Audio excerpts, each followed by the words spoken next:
अस्सलाम वालेकुम viewers, welcome back to my YouTube channel. आज के इस वीडियो में हम आपको बताएंगे मुख्तार नाम का मतलब क्या है।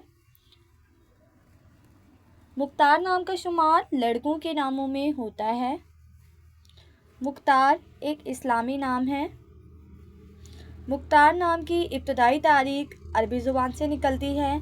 मुख्तार नाम के अफराद के लिए खुशकिस्मत नंबर 8 माना जाता है। माहिरीन के मुताबिक मुख्तार नाम के लड़के बहुत बहादुर होते हैं। मुख्तार नाम का मतलब है आज़ाद, पसंदीदा। मुख्तार नाम के लड़कों के लिए खुशकिस्मत दिनों में जुमे का दिन शामिल है।